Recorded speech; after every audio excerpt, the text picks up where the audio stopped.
Bonjour et bienvenue, voici notre tour d'horizon économique, géopolitique, énergétique et boursier.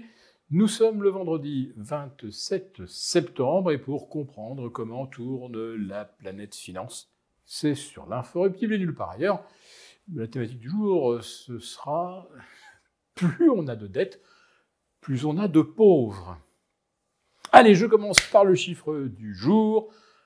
3 224 milliards. Voilà, c'est le nouveau record historique absolu de la dette française, avec un déficit qui franchit allègrement la barre des 6%, quand on nous promettait pour 2024 un éventuel retour sur les 5%.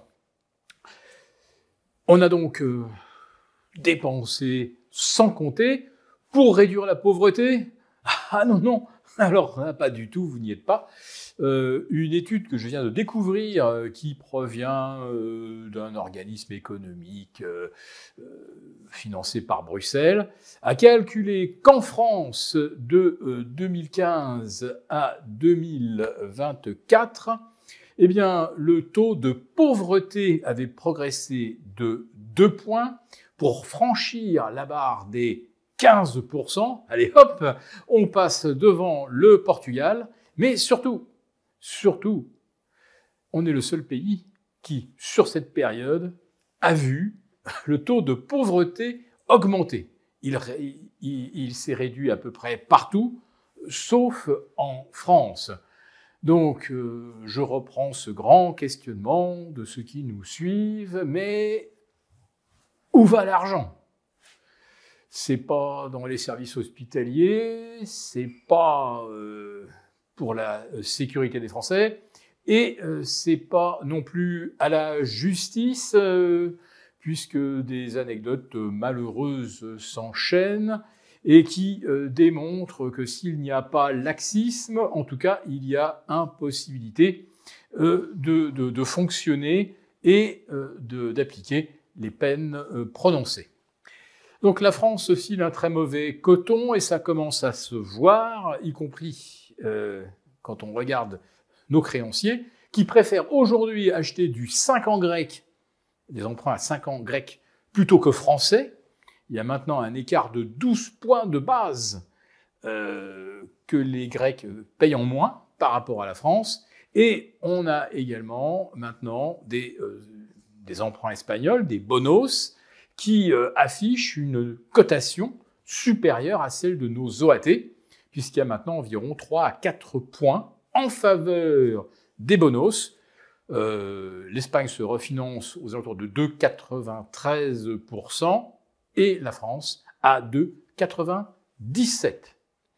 Bon, allez, on trouvera quand même pire que la France en termes de déficit. Il y a les États-Unis, évidemment, qui impriment 10 milliards de dollars par jour. Et ça, depuis maintenant une quinzaine de mois.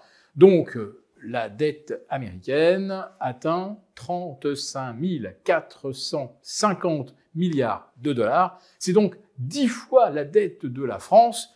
Et que je sache, les Américains ne sont pas 10 fois plus nombreux que les Français. Ils le sont 4 fois et demi. Alors, on attendait aujourd'hui d'importants chiffres aux États-Unis.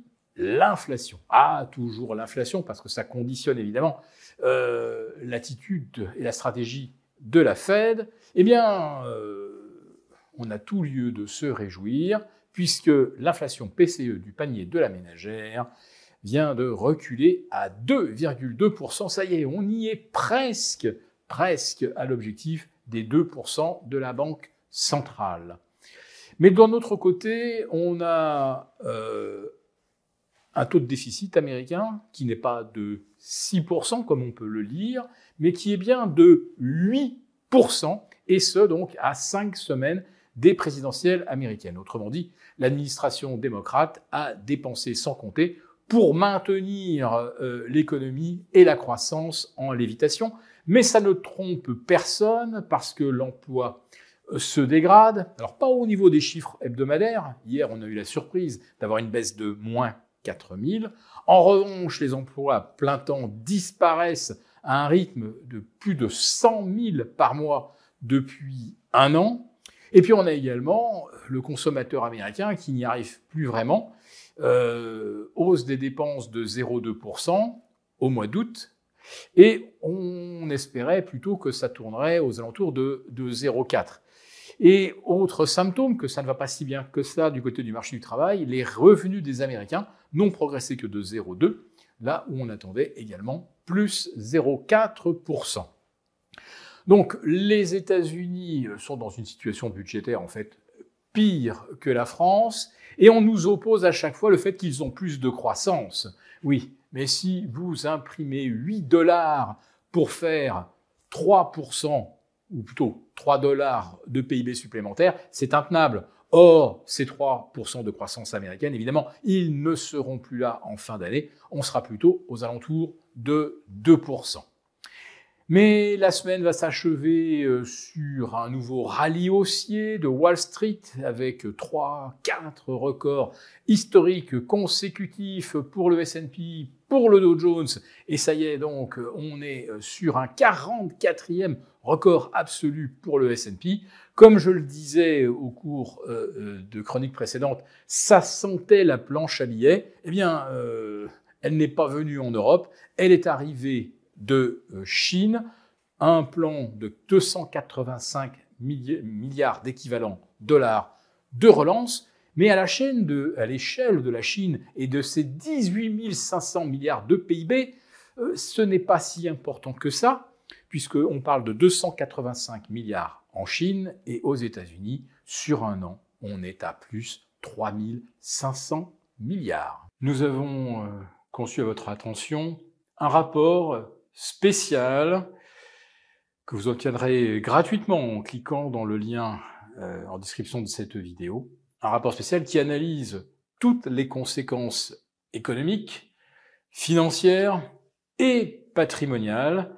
Et bien sûr, ce rapport vous offre également des mesures, des initiatives à mettre en place très rapidement pour protéger votre épargne, celle de vos proches. Tout ça donc dans un rapport gratuit que vous obtenez en cliquant en bas de cette vidéo.